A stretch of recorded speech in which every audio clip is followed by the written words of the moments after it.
What's up guys, Metzq here and welcome sa panibagong video. So ngayon, X-step naman ng unboxing natin, quick dated look. And ito nga pala yung X-step Ling-G 3.0. Ayan, calorie colorway mga lods. Meron ba siyang colorways na available? 6 siya mga lods. So ito yung napili natin, para siyang sun colorway or total orange mga lods, no? So yun, quick dated look na tayo. Let's go. Unahin natin, yung upper material niya is synthetic materials and engineered mesh siya mga lods. May Ling-G logo dyan. Ayan, synthetic material naman to dito. Breathable din siya mga lods ha. And meron siyang plastic TPU dito sa lateral side. Pa siya sa ilalim. For lateral movements yan lods. May basketball design dito. Sa racing system naman, flat lace lang siya. Tongue part niya, breathable mesh material. And dito naman sa may tongue mga lods, ayan, manipis lang siya, no?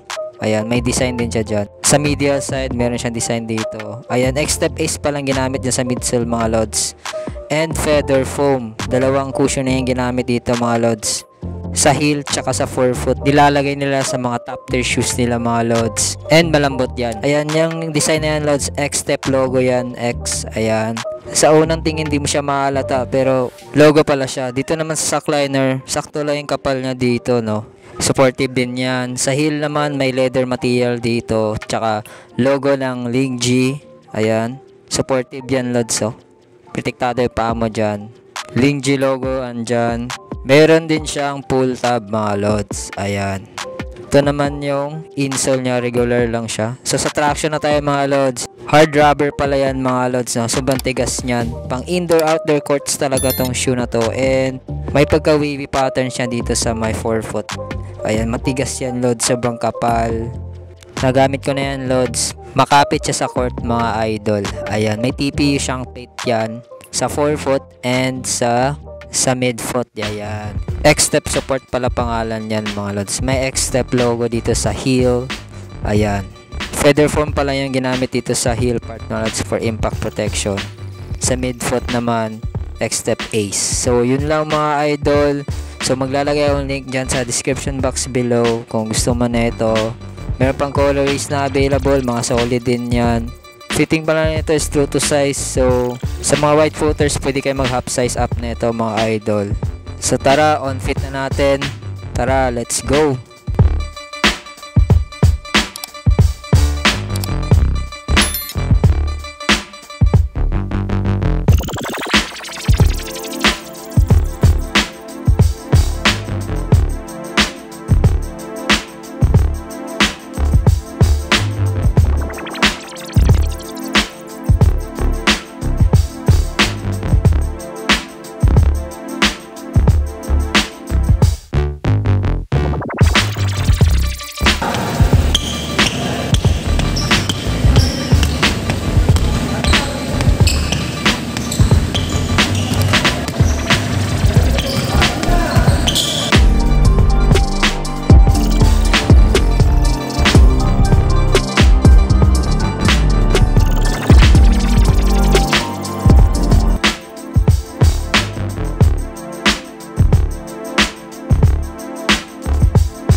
Quick review lang nito lods. Yung traction niya, makapit siya sa court. Ayan, need lang siya i-break in yung upper materials niya tsaka yung traction. Okay din siya pang takbo-takbo mga lods, no? Sa mga lateral movements mo, covered siya dito. Pwede nito sa mga forwards, big man mga lods. Centers, all positions covered nito. Downside lang nito, medyo maluwag siya ng konti sa akin kahit to size na. And need more break-in time. So yun lang. Overall, napaka-solid nito sa budget shoe line. So yun lang. Don't forget to subscribe, hit the notification bell. Peace out!